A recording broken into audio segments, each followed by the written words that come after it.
This video, I'm going to break down 5 of the best core hollow and arch shaping drills to really get good shapes, good strength, and really develop someone's ability to really brace their core in these essential shapes that many people are using not only for their daily life of core conditioning, but also inside of gymnastics as well.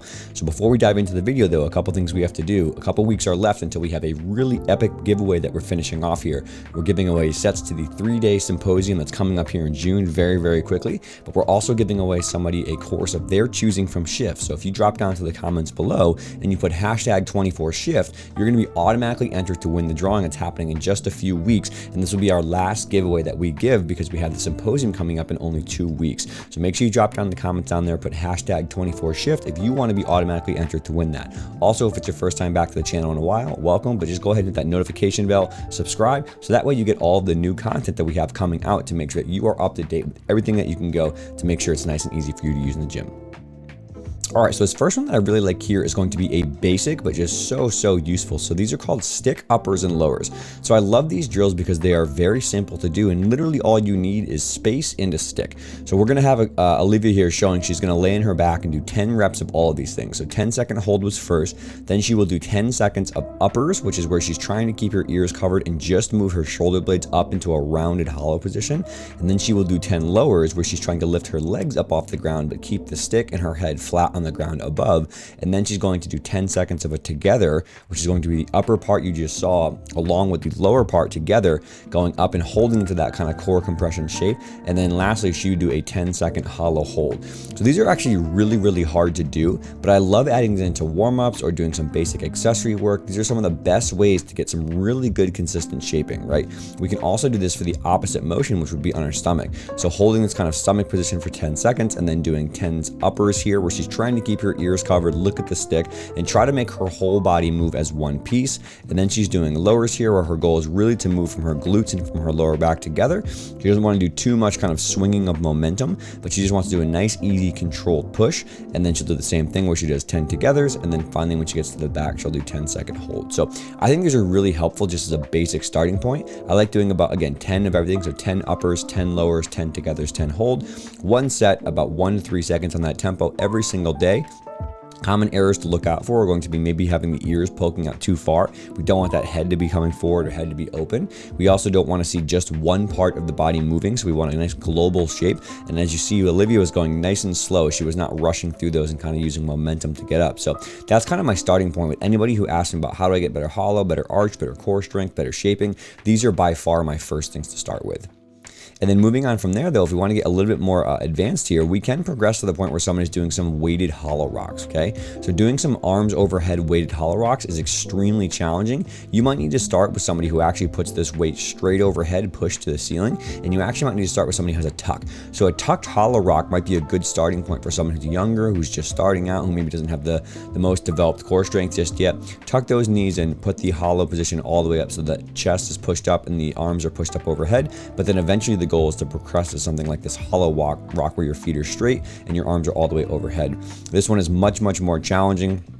But again, if we wanted to make this a little bit easier, we could drop the weight, we could put our arms down by our sides, we can make this a little bit less aggressive on the lower back. But the goal is to get to this position, which is the arms are overhead fully, and we are being able to rock back and forth just to really understand the global shaping and bracing, but also to develop the strength of the lower back, the strength of the core. So 10 repetitions of this one is quite good as well. Again, 2 sets for a 1-second tempo, 2 to 3 days per week for this one is pretty good. And the common errors with this one is definitely holding the breath because they're trying to rock. So don't let them hold their breath and not have that core control and that core breathing going at the same time. Try to make sure they're not going too hard, too fast with the type of exercise like I set up here. For most people, this might be really advanced. They might need to bend the knees. They might need to put the arms straight towards the ceiling. And then again, momentum. We don't want to see someone who's really slinging their weight back and forth because that means they're not using their core. That means they're just kind of using gravity and momentum to get there. And then third, this one is a little bit more specific to artistic gymnastics and people who are doing some different skills, but this progression to hanging arch and hollow taps is one of the most important things that people can do because we definitely want to develop core strength on the ground. We want to understand how to use those muscles on the ground when we're doing shaping or whatever, but we want to make sure this transfers to the actual skills and the events that they're doing. So these kind of fish swings, some people call them, or doing arch hollow taps, I think are extremely important to teach somebody, okay, how do I keep my ears covered and use my entire body as one piece to develop power? core, not just doing the actual strengthening on the ground. So these are great for side stations. These are great for warm-ups. These are great for kind of accessory work and side conditioning. But 2 sets of 10s really good here with a 1 second fast tempo back and forth. Trying to go a couple days per week, maybe on your bar workouts. Try to make sure the common areas you're looking at is that this is not necessarily a shaping particularly in drill in this one. So there is a version of this where you hold the hollow, you hold the arch, and just go slowly back and forth. But this is for power. This is someone who's really trying to get going. So try to make sure they're using that really aggressive pulling on the bar. They're making sure it's happening, and then make sure they don't have any shoulder or hip angles. You can see they do a really good job here. Olivia shows there's no hip angle, there's no shoulder angle going on. She's not piking, she's not closing her shoulders at all. So try to make it one giant piece.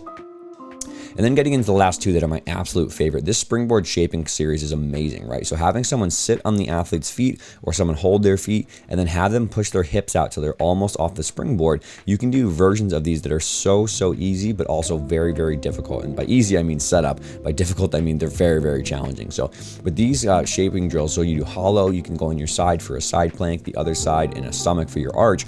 This little circuit, you can go 10, 10, 10, 10, or just 20 seconds of each as well to make it harder. And this can be a very, very effective way to get a lot of really great core strengthening drills in. So I think that this is a great progression here, just to sit up and kind of hold your ears open this way. It's much harder than Heather thought when she sat up, which is why she made that face, which is so funny. I love this clip. But 20 seconds, about 2 sets, again, for front, back, side, and then trying to go for, again, 3 times per week is pretty good. Common errors we see here is somebody starts way too far off and they kind of get in over their head there. So try to make sure they're appropriately there so they can breathe and make their arms stay in a nice position. We don't want any pike arch off the board, so you can see Heather does a good job of sitting up into that nice hollow. But if somebody gets to this point where they can't really hold this, they're going to arch their back a little bit, and then it's not really working what we want for the core. It's more of a hip flexor kind of quad exercise. So try to make sure that's happening. Then on the last piece, make sure if that person is bracing their entire core, they're not just using the front of their abs, or when they're on their stomach, they're not just using their lower back muscles, they're bracing everything together. So try to make sure that comes out too as well. And then my last one, my all-time favorite, is going to be this foam roller arch hollow drill. So you have 2 foam rollers kind of separating, one on the thighs, one on the elbows, and we use this position to kind of push down and pull up against gravity. And these are extremely challenging to do, but they are some of the best ways to really force an athlete to work on global hollow and global arch. So 10 repetitions is really good, 2 sets, trying to go 1 second up, flipping over, going on our back as well. I like doing these a couple days per week, and the biggest thing that I see is an error here is somebody starts with the foam rollers way too far apart. They have these like down on their wrist, down on their ankles, and they literally can't move at all. You know, different athletes are different heights and different ability levels, so I think it's better to start where she has them, which is just below the elbow and just above the knee. If you really need to come up more, you can. Obviously someone's head might get in the way, but come up here to the thighs, that'll make it fine. And then as you saw on the back, the ability to go right below the elbows, right below the knees, that's probably the best starting point there, and then you can work your way up. But try to make sure it's not too bad, right? The pike arch definitely shows up quite a bit here as well if someone's struggling, so don't have that pike arch and let the core really round itself under and do the work. And then try to make sure that these ears are always covered. Look, it's tricky sometimes. This is a good shot. The ears being covered the whole time is definitely what we're going for. Sometimes, unfortunately, at the end ranges, it might pop out a little bit because it's very tricky to, you know, maintain that. But the goal is to completely have the ears covered, as Becca is showing here, which is pretty good. So hopefully that was pretty helpful. If you want to get tons and tons more strength drills, core drills, vault bars, beam floor drills, progressions, we have just a couple weeks left here until our epic 2023 SHIFT Symposium, a highly anticipated event. We have a ton of people signed up, 30 speakers over 30 days. And if you work in gymnastics, I promise you do not want to miss this event. We have an incredible lineup that we're going to be excited to show over 3 days. If you want to grab those tickets, head over to www.shiftmovementscience.com/2023 SHIFT Symposium. But again, remember that you can drop down into the comment section below, put hashtag 24shift, and be automatically entered to win one that we're going to pull here in a couple weeks. So you might not only win SHIFT Symposium tickets, you might also win an incredible extra course from SHIFT on a topic of your choosing. We have a flexibility course, a strength conditioning course, many other great courses from the last few years. So definitely drop down the comment section and check that out. If you do, just go ahead and like and subscribe as well, because the next few videos coming out will give you more chances to enter the giveaway and more great information. Thanks for watching.